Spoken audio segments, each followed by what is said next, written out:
Hello and welcome to another edition of Storytelling on Orchard Street. I'm your host, Pete Salamita.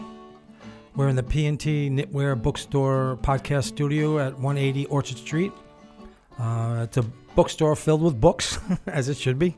There's a cafe. You can grab yourself a hot chocolate or something. And there's events here on the regular, so check it out here. Today's guest, his name is Sparrow. Sparrow lives in a trailer in the snowbound hamlet of Phoenicia, New York, with his wife, Violet Snow. He has published 11 books, including Small Happiness and Other Epiphanies, Monkfish, and the Princeton Diary on Vinal. His poems and essays have appeared in The New Yorker, The New York Times, The Sun, and Reptiles of the Mind. Each month, Sparrow writes an art review for Chronogram. He is currently running for president for the 9th time. Sparrow plays slide flute in a tempestuous pop group, the Truffles. So, welcome to the studio, Sparrow. Oh, thank you. It's my honor to be here. And you gave your socials. You want me to read them? Sure. So Facebook also. Yeah. Facebook is Sparrow X Carter. There's a period after X. And on Twitter, it's at Sparrow14. And Instagram, SparrowX period Carter. Carter. And well, let's get the show going. So you gave me a lot of information to discuss. We have a lot of topics that you would like to go over. You got your poetry here, which of course we want you to read. Oh, thanks. But maybe before we get to all that, we can talk a little bit about how Sparrow became Sparrow the poet. Are you a lifelong New Yorker, or are you from someplace else? I am from Manhattan. I'm from Inwood. I'm from the very northern neighborhood in Manhattan. I mean, I lived actually till I was 4 in the far west village on Horatio Street. And apparently I lived right next door to the building James Baldwin lived in. Huh. I'm not sure if he was there exactly when I was there, but I was there from, when I was born in 53 to probably 58. When I was 4, I moved up to uptown to a housing project, middle-income housing project on Dyckman Street in Inwood, and though my address was on 10th Avenue. Okay. So I grew up there, and then when I was 17, I went off to Cornell University. I flunked out after 2 years. What were you studying? I was a biology major, which is kind of why I flunked out. And I ended up, my girlfriend wanted to move to Arizona, so we hitchhiked to her parents' house in Madeira Beach, Florida, and we ended up moving to Florida. And I stayed in Florida for 4 years and kind of slowly went back to college. Then I moved back here in 78, kind of in the midst of the punk world. Right. And I was named Sparrow. Everybody was a punk. It was embarrassing. I actually stopped calling myself Sparrow. I was so ashamed. Where did the name Sparrow come from? So there was whatever my real name is. Let's say it's Herbert. You know. There was another guy who came to my natural food store. I worked in a natural food store in Gainesville. Okay. Mother Earth, and another Herbert. A typical name for a natural food store. And this other guy with my name came to work at the store, and back then, natural food stores were tiny, not like today where you can't find the bathroom, Right. So you had to choose another name. So there were like 2 of us, and someone would call out Herbert, and we'd both run up to the front, and so I could have become Herb. Not that my name is Herbert. Right. And so then but I went. Was. Yeah. But then, it's still my legal name, whatever my legal name is. And you can look up my Wikipedia page. It gives away my real name. So for some reason that I don't understand, I have a Wikipedia page. Right. And so I went to my friend, Jennifer, the Princess of Love. And I said, I need a name. And she said, you be Sparrow. You look like a sparrow. In 1 second, she named me. Great. And it stuck. Yeah, more or less stuck. I mean, after I came back to New York and was sort of ashamed of it. I went back to it after well, I found that I couldn't write, poems under my name, Herman Bernstein or whatever my real name is. I just felt I was like shaming my family. Oh. Which I was, actually. Why is that? They're not poetry fans or not fans of your poetry? I would say more the latter, really. I mean, my dad just died. But, sorry to hear that. And by the end of his life, he actually was kind of a fan of my writing. But there was even a period where he started writing these Sparrow-esque. He was 104, my dad. Wow. He just Holy died. Cow. When you said he just died, I was like, really? Yeah, I know. I just became amazing. I became an orphan at the age of 70. So just, a month ago, right. I'm still, dealing with it. Right. So, there's a period about 6 months ago, he started writing these like Sparrow-esque writings. He wrote, one of the things he wrote is like, he said to me like, there's 100 Russian guards outside the Tsar's palace, okay. and they're all saying, "Quiet, quiet, the Tsar is sleeping." And then there's 100 Hasids outside the Rebbe's study, and they're all saying in Yiddish, but I don't know the Yiddish That's well okay. enough. They're all saying, "Quiet, quiet, the Rebbe is sleeping." Wow. I was like, what is that? That is kind of like what I've read of your poetry. Yeah. It's a weirdly, he was awesome. like, my dad was influenced by me. That's great. Weird, right? I mean, weird right. that you live long enough that right. like your father who thinks you're a bum. And luckily he lived long enough to finally catch up with you. Yeah, exactly. I think when everyone gets to around 102, they start to understand my poetry. Right. It's kind of a natural Well, I understand process. your poetry. But Really? I'm not near 102. Okay, good. Yeah. Well, I mean, except for rare people like you. And what about your mom? What did she think of it? My mom was always saying, whatever my name is, Herbert is famous for being famous. She loved to say that. Mm-hmm. She seemed to think I was kind of a con artist, maybe. Okay. Well, that there was a little bit of that going on in the poetry community. Yeah. And also, to some extent, I was just thinking of this because I was walking here, that the last time I was in the New York Times, which was quite a long time ago, okay. They referred to me as performance artist Sparrow. All right. So maybe... How'd you feel about that? I thought it was kind of weird. Right. I mean, I don't think of myself as a performance artist, but maybe I am a performance artist. And a performance artist is a lot like a kind of con artist. It's like someone who has no talent gets up there. Like I'm going to sing some of my songs later, perhaps. And right. there's a little of that in my music, right. as you know, because yes. you've seen Truffles, my band. Yes, and I had a good time. Thank you. I guess you liked it if you invited me here. But I mean, there is a little bit of me having no musical talent, right. not being able to sing, and doing it anyway. Right. And then playing the tonette on top of it. I brought all my instruments with me. I got to tell you, the guitarist that played with me that night, Fred Genziano. Oh, yeah. He's a big fan of yours. I know, yeah, he told me, yeah. Yeah, he was really glad to hear I'm having you on the podcast. Oh, that's so sweet. Yeah, he's a very sweet guy. He's a great guy, he is. Yeah, Yeah, because I write for this, as you said in my credentials, I write for this magazine, The Sun. In a sense, it's what I've done with my life. I started writing for them in 1881. I mean, 1981. Right. And so that is, what is that, 42 years? Yeah, 40, almost 43, right? Yeah, 43. Well, yeah, it was late in the year. Okay, yeah. But... so, and I've just consistently, I'm their longest running writer. I'm their, I've published the most pieces with them of anybody. And then they started paying well. Oh, cool. Like maybe 20 years ago, 15 years ago. Nice. They suddenly started paying.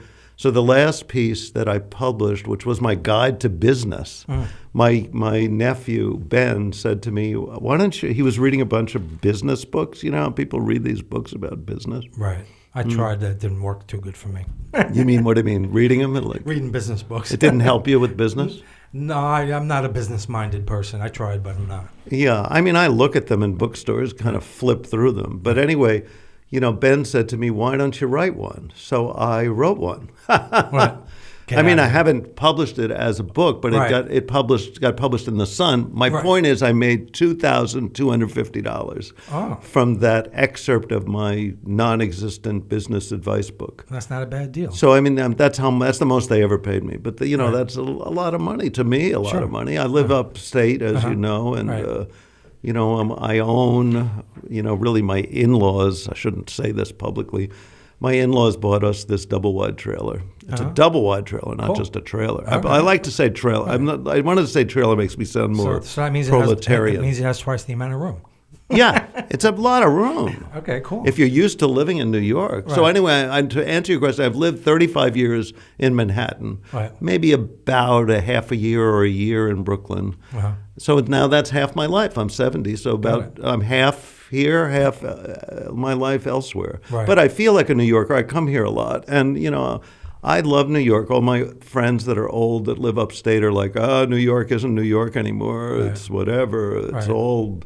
Whatever. But don't you think they said that like 40 years ago? I think they said that in the 1840s. Right. I mean, that's New York. It's part of New York. Yeah, if you don't like the fact that things change, then move somewhere else. Well, in fact, where I live in Phoenicia, a friend of mine, my Phoenician friend Tommy, gave me a postcard of Phoenicia in 1903, and my God, it looks the same. Right. I mean, there is a gas station, tragically they put in a gas station in the last 100 years, but other than that, it pretty much hasn't changed. Right. And even, psychically, it doesnn't change much. I think one major change in Manhattan and Brooklyn even, I mean, I moved into Brooklyn in 1979. Oh, yeah? If I wasn't able to purchase a house in 99, I don't know if I'd be in Brooklyn anymore. It's ridiculous how expensive. Yeah. So from that point of view, some of the changes are nice. Some of them are too like Manhattan has become kind of sterile and Disney-fied in some parts of the town, and I don't know. It's really for the rich people. really. It always was, but now it's pretty stark. I mean, down here, we're in the Lower East Side. I mean, there's restaurants that have $40 entrees. Right. That wasn't like that when I was in bands playing around here on Ludlow Street. Oh, is that right? You're from that scene? A little bit. I played. I was a drummer. I played in bands, and we played around. Yeah. Oh yeah, Ludlow Street was the scene for a while. Yeah.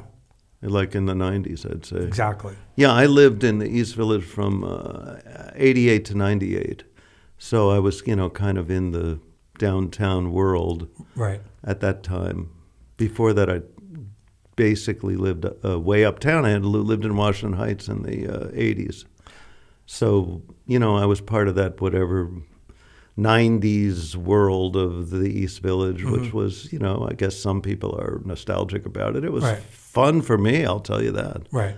But I still go to free stuff. Like I go to, I'm sort of broke in a certain way, and I just find free things. One good thing about the modern world that you go on the internet and you find out what's free that night, and a lot of stand-up comedy is still free, and that's what I'm interested in. I'm sort of sick of poetry. Right. Okay. So you don't tend to go to poetry events unless you're invited to. Yeah. I mean, maybe once a year I go to something. I get kind of dragged. Right.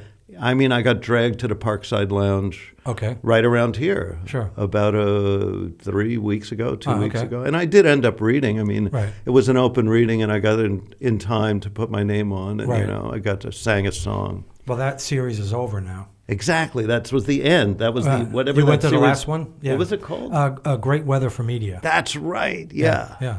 Yeah, no, everybody was there, like the whole crowd, that whole world, Puma Pearl. Right. Whatever you call it, all those sort of downtown, the modern version of the downtown type poets, some of whom are from New Jersey, Pennsylvania. Right. So you said you studied biology and then dropped out. Did you flunked out? Flunked out. Did you ever study writing or poetry, or that? Well, I did kind of study it. I think I took a course. So I ended up going to community college in Gainesville, Florida, and Santa Fe Community College, named after the Santa Fe River in North Florida. And I think I maybe took an English class where maybe we did a little writing. I met that guy, Philip Levine, there. I was at a workshop with him, I think. And then I went to the Naropa Institute in '76, and then again in '85. So I studied with Allen Ginsberg, Oh, wow. William Burroughs, Wow, that's pretty cool. Yeah. Philip Whalen, Right. and then in '85 again I studied with Whalen, I think, and maybe also Ginsberg. Okay. Well, that's Yeah, so I did, and then I went to. Come to think of it, I came back here, went to Empire State College, which is independent study college, but it's run by the state. Mm-hmm. And it's actually Spider-Man's college. Spider-Man goes to Empire State College. No I mean, kidding. I don't think it's the same college I went to, but it has Right. the same name. Yeah, right. His has a campus. Right. I don't know if he still goes to it, but I think in some version of, there's Right. like 5 different storylines of Spider-Man, and he might still go to it in one of them. Right.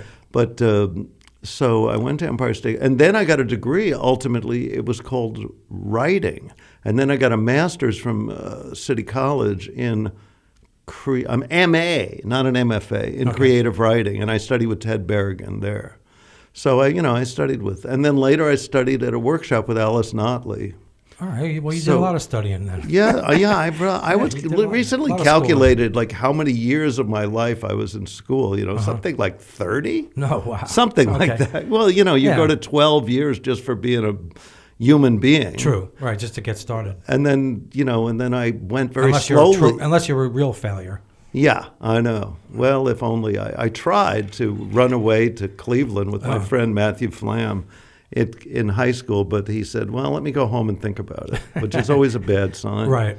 That's something you have to do on the spur of the moment. Exactly. You can't do too much thinking about it. Yeah. And of course, the next day he changed his mind. Oh, yeah, right. But what is my point? That then I went to very slowly to college. It took me maybe about 10 years to get my bachelor's degree. Right. Because I started going part-time. I realized that's what I want to do. Right. And still kind of want to do, to the extent that I want to do anything, is go part-time. Like the idea that you take 5 courses in one semester, like who the hell can learn that amount of stuff? It's ridiculous. It's not education, I don't think. Right, I don't know. It's more like some kind of of endurance test. Yeah, right. Particularly at Cornell, where they literally are very happy to flunk you out. I think even now, but back then they were very excited about flunking people out.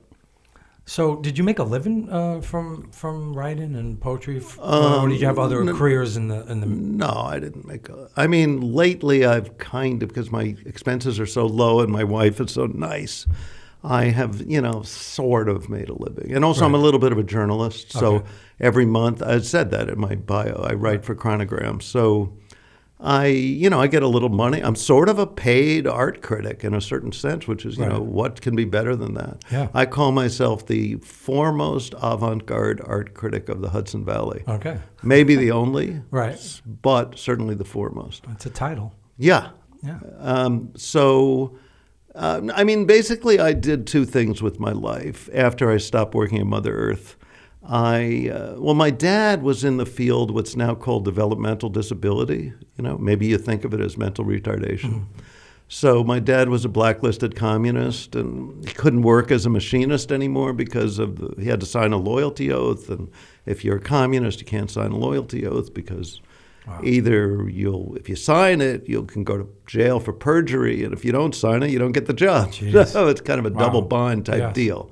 So he found the one job you can do where you don't have to sign a loyalty oath, which was, working with these developmentally disabled people. So he went into that field, and his whole life he was in it. And I'm just writing his obituary. I was just telling you, he just died at 104 about a month ago. Wow, so, okay. I didn't know that's recent. Quite recently. Right, okay. So then when I came back to New York, he's like, well, do you want to consider working in this area? And I was like, yeah, I want to consider it. So I volunteered a little bit at group homes, and I kind of liked it. And then I did that for, roughly 18 years. Pretty much the whole time I was here till 98. My wife forced me to move out of the bliss of the East Village up to the Catskills. And so I did that pretty much for that 20 years, 88 to 98. Okay. And then, really from like 78. Yeah, 78 when I first moved back here till about 98. And then Then when I moved upstate, I kind of couldn't stay in that business because I don't drive. I never learned to drive. Oh, okay. Yeah, it's tough, it's that tough much to be of up a- there without driving, yeah. Yeah, it's hard to work at these group homes in the middle of nowhere, and they wanted me to do the night shift. Right. I had a young kid. It just didn't seem. Right. So then I became a substitute teacher. Oh, okay. So I've worked part time. And what just subjects? anything, Oh, okay. whatever. I Yeah, even yeah. did nursery school or whatever you call it, kindergarten, I guess. Oh, okay.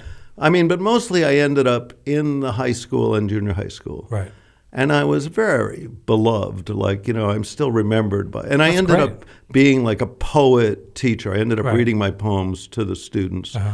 which I don't know if they even liked my poems. They just thought I was a nut. And they But a lovable nut. exactly. Right. Well, I mean, not everyone loved me. I think Right. the girls tended to think I was kind of a creep. Oh. But Oh, well. but a lot of the boys, the really smart boys and the really stupid boys, both really liked me. Okay. And so, I was, and I was terrible at discipline. So that's a main reason I was loved, I think. Right. Yes, that'll do it. It was chaos. There were different levels of chaos. Eventually, it kind of calmed down. I got busted eventually. They realized, even though this administration was so out to lunch, it took them a few years to realize how terrible I was as a substitute teacher. So then they busted me down to assistant teacher, Right. then down to hall monitor. Oh, no. Then down to bus monitor. That was Whoa. the lowest I Right. went. Wow. And Yeah. then I somehow, I was too tenacious. I refused to give up. So, I guess they admire that in the rural world, Right. So then I worked my way slowly back up. And then eventually I was mostly worked for this hygiene or whatever it's now called, health or something. Right. Yeah. Health teacher, and Right. she had these beanbag chairs. She was on the second floor of the high school, so second floor is a little less pressured, Okay. Plus she had the beanbag chairs. Plus she showed videos. Right. Everybody, it was impossible for them to be chaotic in this they were Right. drugged by these beanbag chairs. Yeah, it's hard to. Yeah. And by then I was sort of famous in the school. It's hard to as- get up from them. Yeah, it's hard to pull someone's pigtail. Right. Or whatever. Yeah. I mean, the worst thing that happened to me is one time, I'd say this now, there were two worst things that happened. There might have been the same actual class where this guy came up to me, one of these guys who looks like he's 35 years old, even though he's a senior in high school, and he slapped me on the back like, "Hey, Sparrow, you're a good dude." And then I started to think slapped me on the back. Right. That is not a usual thing. Even Right. as informal as I was. Sure. And then gradually, of course, I realized there was a tampax, Oh, yeah, right, whatever you right. call that Yeah, thing. right, yeah. Sanitary napkin, Yeah. So I Right. peeled it off, but it's a little humiliating. Yeah, I remember those days of that, the slap on the back. That's that's not a good sign. Yeah. So we're pretty, far into the show, about a third of the way into the show. I want to make sure you get some reading in. So how about you read some poetry for us? Okay, yeah. I guess I'll read some poems and then maybe later I'll do my running for president. Yeah, I wanted to talk material. about. Yeah, I wanted to talk about all that stuff. But Yeah. let's get some. Maybe I'll read one of my French poems to begin with. I sometimes write poems in French and then I translate them. So you're going to hear the translation afterwards. Okay. So this is called Une vieille théière. I'm going to repeat that brilliant title. Une vieille théière. Nice. Ma théière est ternie. So the translation is old teapot. My teapot is tarnished. There we go. Yeah, that's what you call a poem. It is. I mean, in my definition of what is a poetry. Yeah. Did you always write poems that were short like that? No, I mean, I was thinking about that on my way here. I used to write real normal poems and page-long poems. I guess like everyone, I thought a poem should be a page long. Right. Not too long, not too short, one Right. page. Yeah. And then I got carpal tunnel syndrome, and I decided to quit. I've had that a number of times. Oh, really? Interesting. Yeah. From what? I think it started with the drums, and then I went to culinary school. Oh, yeah? Yeah. Oh, right. Those are two good occupations for getting Yes. carpal tunnel syndrome. Yep. Yeah, I mean, I got it from typing And on a computer. Yeah, I did some of that too. So Yeah, I mean, those I three was things obsessively together. typing. Right. So then I got this carpal tunnel syndrome, and then I realized, okay, that's it. I'm going to stop being a writer. I'm just going to be like a real bum, like my parents think I am. I'm just going to lie in bed all morning. If you're going to be accused of it, you might as well do it, right? Yeah, I'm just going to stop, being a workaholic bohemian. I'm going to lie in bed all morning and then have lunch with my friends. That was my plan. I like the idea of that. Yeah, it sounded, and because I worked in the evening. Right. I worked part-time in the evening. Right. So I had time, So I started lying in bed, my first day, quitting being a writer. Okay. And then I'm lying in bed and I'm like, some little poem occurs to me. And then I'm like, I think I'm going to go say it into my tape recorder since I can't type it out. Right. And I'll find some amanuensis, some willing servant to type it up eventually. So when you're lying in bed, just sitting there thinking, you tend to think of very short things. Anyway, that's my experience. Okay. So, my poems just ended up getting super short. Right. And then they sort of stayed that way. I got kind of interested in it as a form. I sort of translate haiku. I know translate's the wrong word. Retranslate haiku. Right. I'm very interested in haiku. I'm very influenced by it. I'm, a mystic meditator for many decades. I don't know what it is, but I'm kind of interested in what's the least you can put in a poem and it's still a poem. Right. But there's meaning there. Like I was reading, and I like the one on the F train. Oh, yeah? I don't remember. Rising out of Brooklyn, the Statue of Liberty raising her hand like she has the right answer. Oh, yeah. The Sun magazine recently reprinted that. Yeah. Yeah, I think it's a good. I kind of like that poem too, and I do. It's to me that has meaning, especially now. It's like I know, right? With the yeah. It's a sort of a joke, like a lot of my poems. But they're jokes. But I mean, they're humorous. But there's something more than humor there. Yeah, I mean, I can't tell, but of course, I write a lot of poems, thousands of poems. Right. Today I wrote a lot of poems. I might even read some of my. Yeah, why don't you read poems. one that you wrote today? Well, I wonder if it'll be the debut of it. I don't know where I put my phone is the damn problem. I can't read it right now. We may have to take a break or however that works, because maybe I left it in my what's the word coat. Oh, okay. Yeah. You want me to take a look? Yeah. Why don't you read something? I'll read some more. Yeah. Look, yeah. Yeah. See if it's in my pocket. I think I'm going to read. Maybe I'll read this one. It's called Bucket List. How I loved kindergarten. I wish I was in elder garden. This is like one of my poems about being old. Kindergarten would be for children. Right.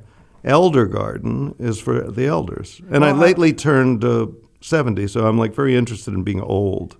Right. It's kind of it's my new identity. Well, I grapple with that a lot.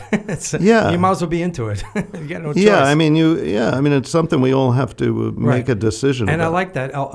Elder, what did you say? Elder garden. Yeah, because it gives it a little nice, fresh kind of feeling. It's a nice word that I just invented for this poem. I love it. It's not. Oh, that's so sweet. Yeah, it's not. It's more positive thinking. Yeah, exactly. Who doesn't like this to be in the idea, garden? and it is sort of true.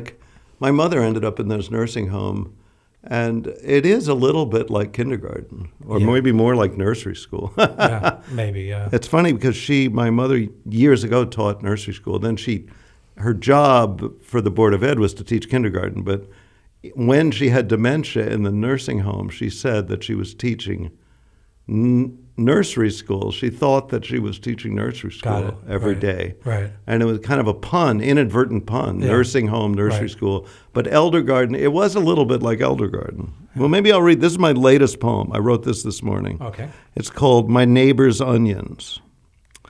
My neighbor is cooking onions, and the smell is so strong, it became a poem.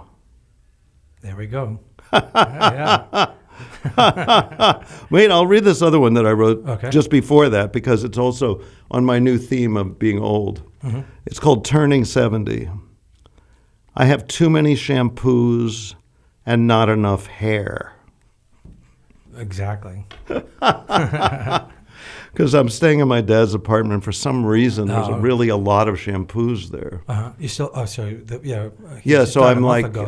I just now I own this apartment. Me and my sister. Wow. Now I'm rich, actually. You know, don't tell anyone. Right. You know. Well, Hopefully, I think you like just did. muggers don't. No, I'm telling the people in this audience not to tell Okay, anyone. right. Because I think I can trust the people, these we hope so. podcast listeners. We hope so. Yeah. I'll just sort of read I one. mean, it will be on YouTube, so you never know where. It Oh yeah, stops. YouTube. Then you'll definitely get mugged.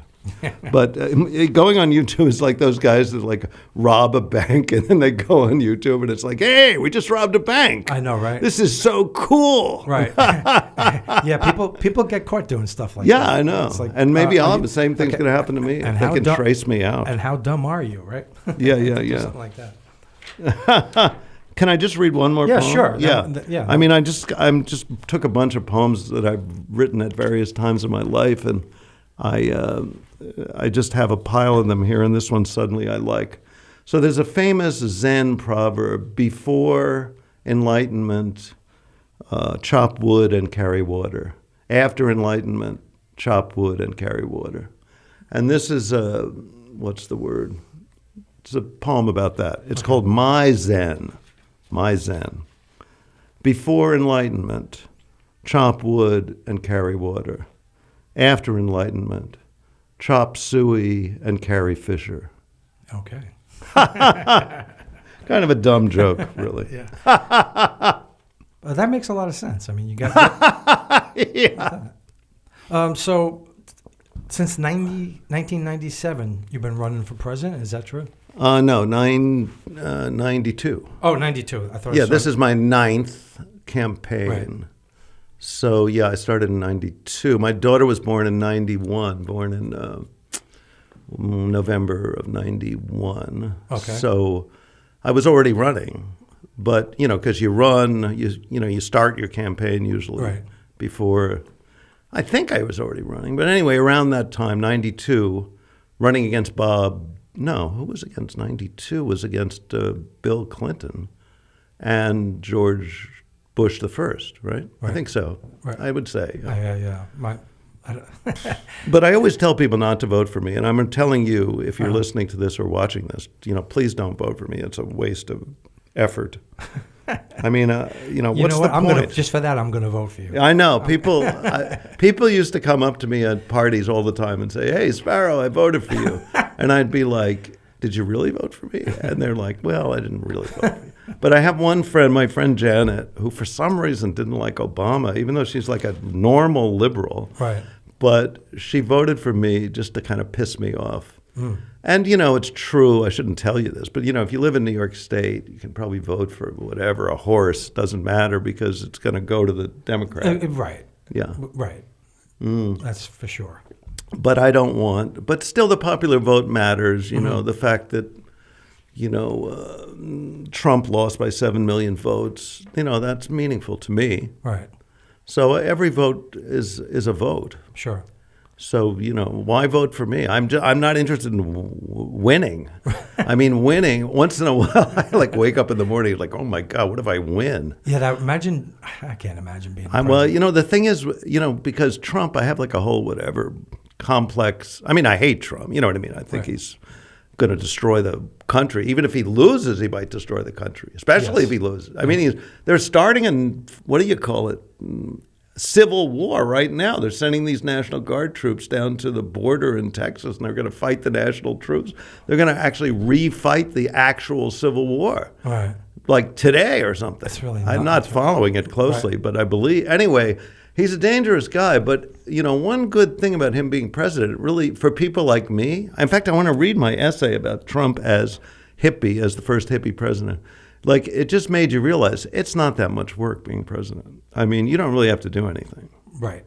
You can just, like him, you can just watch TV all day. And play golf. Yeah. And once in a while, you get your advisors to tell you got to make a decision of some kind. Right. Very rarely, though. It's not as much work as it looks. Okay. Yeah. So, but still, I don't want to do it. Work is not my strength. You know what I'm saying? Oh, yeah. Well, at least you know your place. Yeah, exactly. Running for president. Right. That's what I'm good at.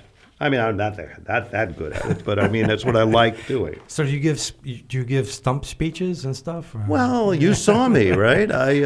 At that Otto Shrunken Head. That was my announcement. That's the first time I announced I was running ever. I mean, this season, this year. Right. And I read from my journal. I keep a journal of my presidential campaign thoughts. And so is this your second campaign speech?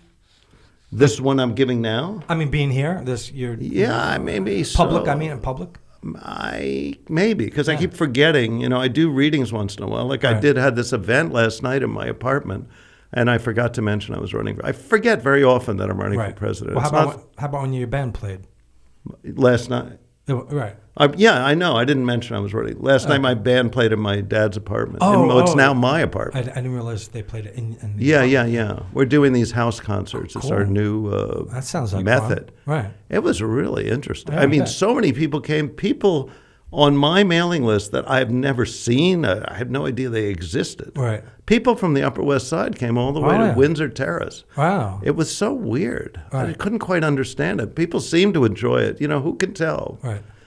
So we're practically neighbors. I'm South Slope. So. Oh, really? Oh, okay. Yeah, you're right. We are close. Yeah. Huh. Yeah, I like to go to that stand-up comedy place called Something Lucy's. Young Lucy's. Oh, Young Ethel. Young Ethel's? Yeah. Is that what it is? It could be. They have. I think you're right. They have a lot of events. I actually started doing a variety show there with. Really? Yeah, I've done 2 every couple of months. The next one's in March, and it's a matinee on a Saturday. Wow. So I'll have a comedian do. It's Saturday, March 16th at 3. I have a comedian as the host, and then I have actually 6 poets going to do. They're from all the same book publisher, Pink Trees Press. Oh, I think I know them. They're going to do 2 sets, and they're going to do like round robin. I see. Got it. I'm hoping to have a classical brass quartet. Beautiful. But they haven't confirmed yet. And then some other music act and a storyteller. Yeah, well, we should promote that here. Yeah, plus my group. Your group that I saw right when we both performed together exactly. at Otto Shrunken Head. So I think what a coincidence that we're both young Ethel's fans. Yeah. Well, it's just a few blocks from my house. It's perfect. I know it's a good great room. It is a nice room, and it's a strange and interesting bar with an interesting crowd, good crowd. Yeah. I've just went to a couple of stand-up comedy events there. I'll have to check it out. I think they're quite good, actually. Yeah, all right. I mean, I don't care if it's Do you know, is it a regular night or is it just... I think it's a regular, I think like Tuesdays and Wednesdays. They have a lot of things, you know. Yeah. You have to look on their, whatever you call it, website. Yeah, I have a lot of friends that played there. And people seem to like being there, so... It's like a dive bar in a kind of wannabe dive bar in Park Slope. Right. I hope that doesn't offend them if they're listening. Right. Yeah. Yeah, I like going to places. And I go to Barbez sometimes. Yeah, Barbez has a lot of good music. Yeah. I haven't been there in a bit, but I've seen a lot of good shows there. Yeah, pretty much all the people that play there are real musicians. Right. Pretty much everybody. It tends to be, music from different cultures from around the world. So yeah, kind of, what do they call it? The Slavic Soul Party. Right. It's kind of like, what if the Bulgarians had invented jazz? That's kind of the idea of the Barbez. And one of the owners was in a group, I guess, I don't know if they're still around, the Chicha Libre. They do the Chicha, it's music from Peru. Oh, yeah, I've seen them. Yeah. They're great. Yeah, really. I love that. If I remember correctly, yeah. It's like 60s, psychedelic surf, right? Surf. Yeah. Mixed with the cumbia. Yeah. So, I know. Something happened here. Uh-oh. Oh, we're okay. All right. The card is full, but we're recording it on video, so I'll lose my backup, I think. Anyway. Got you. So we're 2/3 of the way. Oh, okay. How about we do, you want to read something else? Well, I think I'll read my essay about Trump being a hippie. That's what you were looking for, and we got off the... Yeah. I was just I just noticed it today. I never finished writing it, looking up all the citations, and I thought, you can still read it. It makes as much sense as it's going to make.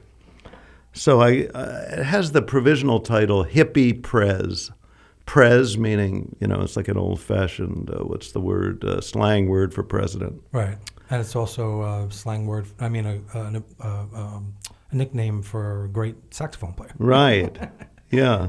Lester Young. Yeah. Hippie Prez. Trump was the first hippie president. He was born in 1940, like many counterculture heroes, Abby Hoffman, Jerry Rubin.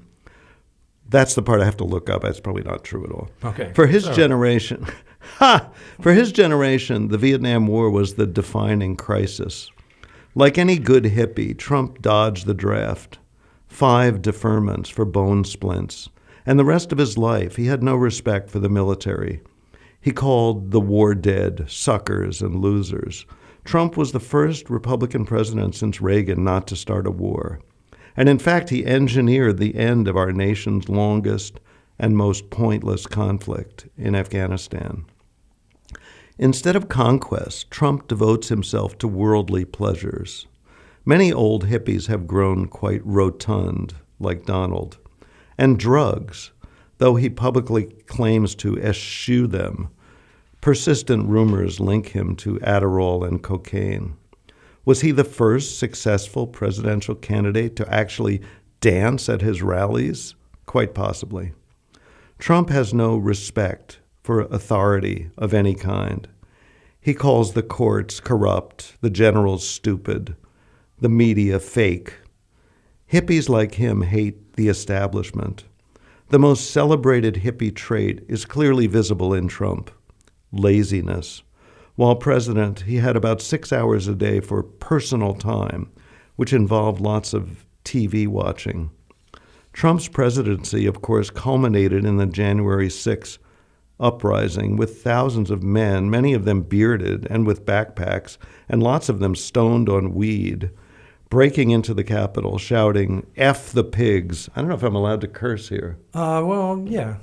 It's okay. Yeah. Okay. Fuck the pigs. Smeared feces on the walls and in general behaved like college students taking over the dean's office in 1968. Trump watched the whole thing on TV with delight. Trump tuned in, turned on, and dropped out. Does it really matter whether you drop out to a dome in Oregon or a penthouse on Fifth Avenue? I never really thought of it that way. It's very little. He is a bit of a hippie. Thought has been given to this. Yeah. But, he's associated with the 70s with, look at that, somebody likes it, with Studio 54. Not so well known in the 60s, but in a weird way, Studio 54 and the whole disco culture, even though it seemed at the time very anti-hippie and a bunch of hippies hated it, it embodied a lot of the hippie ethos still. Right. Dancing, drugs, fun. And, disco was even more multicultural than the hippies. Right. In a way, it was more hippie than the hippies. Right. They out-hippied the hippies. Yeah. In terms of blacks and Latinos and everybody dancing together in a paradise. There's a great movie, The Last Days of Disco by Whit Stillman. That's kind of about the disco utopia. So one of the subjects you suggested or questions you suggested, I got to tell you, I'm a Beatles fan. I'm going to let it out there, but I really want to hear about why you're writing a book, how much you hate the Beatles. And is it true that you hate the Beatles, or you just? Well, I mean, I maybe don't. I was talking to some old friend of mine from college. We had a sort of college reunion at the Outer Banks of North Carolina, very bourgeois little spot, and beautiful though. Mm-hmm. And my friend Bink said to me, "Do you hate the Beatles?" And I said, "Well, I don't know if actually, now that you mention it, I don't know if I actually despise the people that are the Beatles, but I do hate their music." Okay. It's not so much that I hate their music, it's that I'm allergic to their music. Like, What, you break out in hives or something? I mean, kind of. I just get like, what's the word? Nauseated, terrified. I just can't handle it. It's But did you hate them when they were no, out? no. I mean, when I'm you were young that age. Of course, I loved them. Everybody loved them, and I loved them. And there was a period, I think, where everybody had to choose sides between the Beatles and the Rolling Stones. Right. And well, they set it up that way too. Oh, maybe. Yeah, that's a good point. They kind of did. I mean, the Rolling Stones decided to be the tough-looking band. Yeah, the anti-Beatles. Because actually, the Beatles were tougher than the Stones. I know. There's a book I think it's called Beatles versus Stones. It actually influenced me a lot in this book. I think the Beatles would have kicked their ass if there was a fight. But. Yeah, it said in this book something like, the Beatles were the sweet boys next door. The Stones were the tough, rugged, dangerous criminals. Right. And the truth is almost exactly the opposite. Right. That the Stones were like these guys you see from Westchester walking around with their, Muddy Waters albums under their Are there actually guys in Westchester with Muddy Waters albums still? I mean, I don't know that there is. Probably there are, actually. I guess I get what you're saying, kind of suburban, type. But also, because of styles turn in cycles, so we've probably been through three cycles of it, and it might be back now. Yeah, of course. And also the blues music is so great that somebody is going to like it. Even if you're an indie rock person, if you can hear music, you're going to say Muddy Waters is the most extraordinary musician of the 20th century. Or Howlin' Wolf. Little Walter. Yeah. Elmore James, all that stuff. Yeah, so the Stones were like these, middle-class guys that were fascinated by this,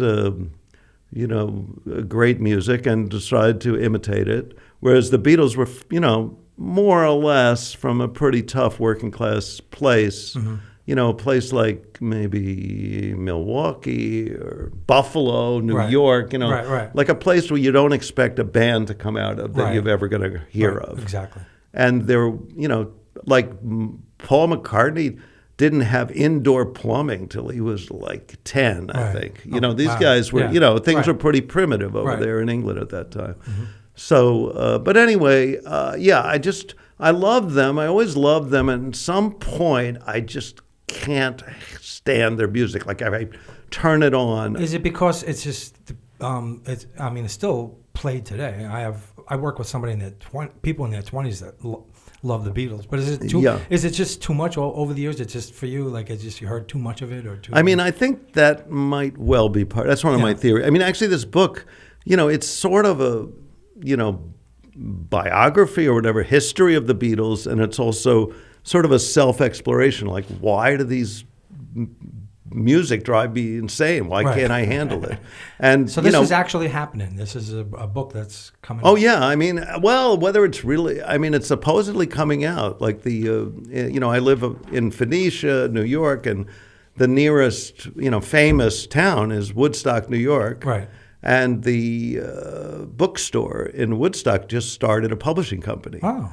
And, I said to them, really as a joke, you should publish my book about how much I hate the Beatles. Right. Like, probably Woodstock is the one town that has the highest percentage of people in the world that love the Beatles. Oh, and, and the Grateful Dead, probably.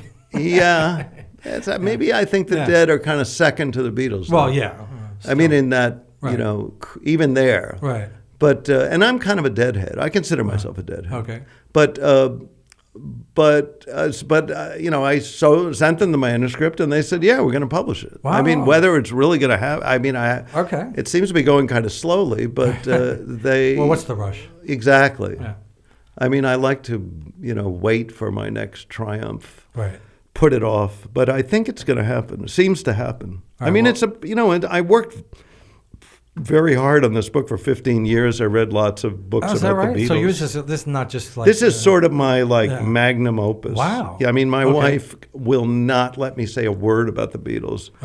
She's just sick of me, and I don't talk about it that much. But of course, she loves the Beatles like any normal person. But I mean, there was one. I think I put this in the book. There's like a website.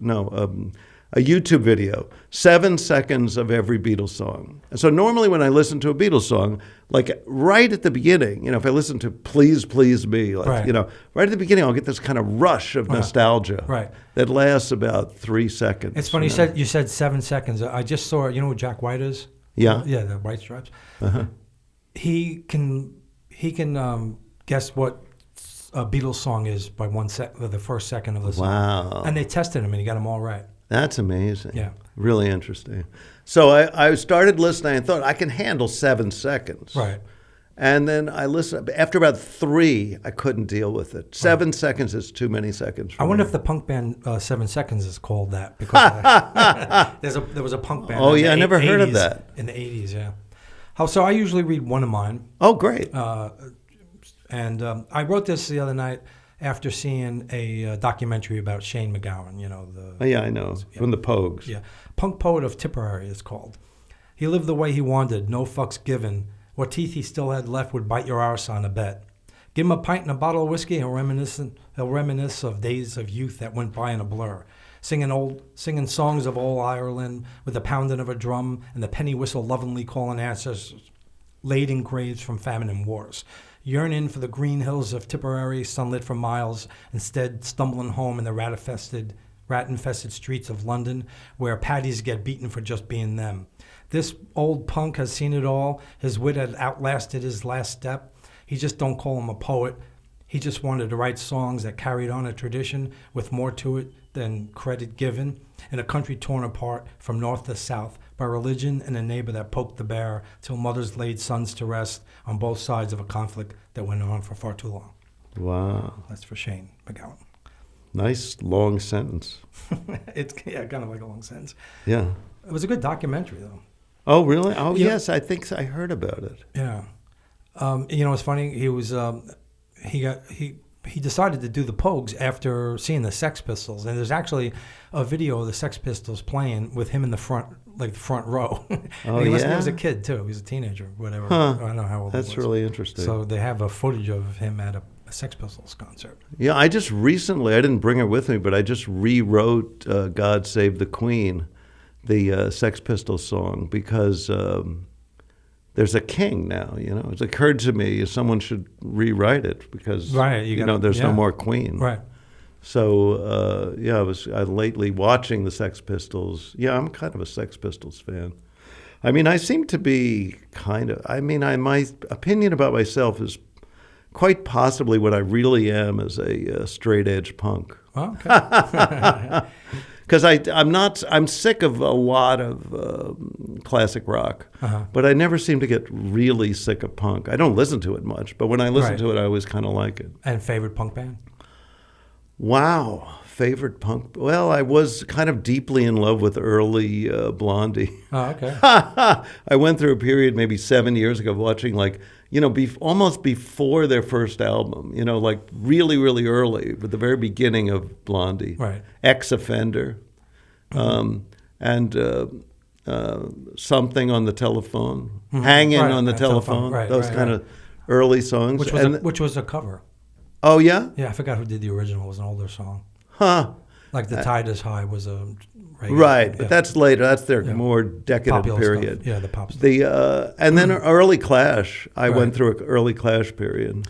I saw The Clash, and Sam and Dave opened for them. How's that? Wow, yeah. Those were the good old days. Hey, when bands put that kind of stuff together. I know, when people had a sort of social conscience. Yeah.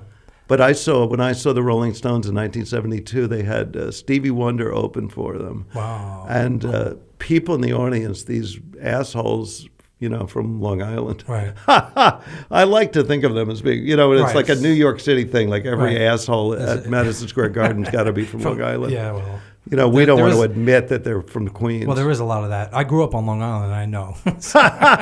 And these guys there were were plenty just of assholes where I lived. Yeah, and they were just Not the word? myself, though. They were, heckling Stevie Wonder, like shouting, Could you imagine "Stones, Stones," Right. Right. It's like Stevie Wonder is like 300 times better than the Rolling Stones. Well, yeah. The Stones are basically a great bar band is really what they are. Yeah. I mean, I'm interested in the Stones, and I'm watching have you seen the weird videos of their new album? Yeah. Yeah, they're kind of sexy, if nothing else. I mean, you got to give them credit. They're still going. I know it's not a bad album. No, I mean, not. I have to admit. Yeah. And I'm against, these rock dinosaurs, even though I sort of am one. Wow. But but that new album is interesting. Right. It has something. Paul McCartney playing bass on this kind of punk song. Right. It's funny, at least. Anything you want to read before we go? Yeah, I want to sing one of my songs. I think I have, these songs are fairly short. This is a song that's my band Peg does, and maybe I have time to do a little bit of a tonette solo. It's called Jump on Your Money. Jump on Your Money. It's kind of an anarchist anthem, maybe. Okay. Kind of a bluegrass song, but also kind of a punk song. Jump on Your Money. I took out my money, put it on the ground, I put on some music and I jumped up and down. Jump on my money, jump on my money, jump on my money all afternoon. Jump on my money, jump on my money, jump on my money all afternoon. Then I took my money off of the ground, put it back in my wallet and went into town. Take out your money, put it on the floor. Jump on, up and down, that's what money's for. Jump on your money, jump on your money, jump on your money all afternoon. I'm going to sing my tornado solo.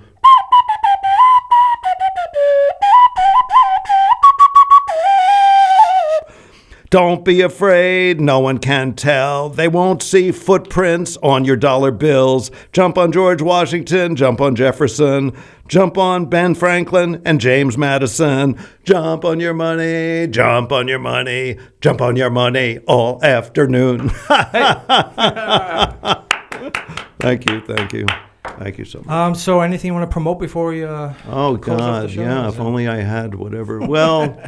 I mean, these people, this real publishing company, you mentioned it already in my bio, but, they gave me sort of a real contract and, they printed a lot of these books and nobody bought them.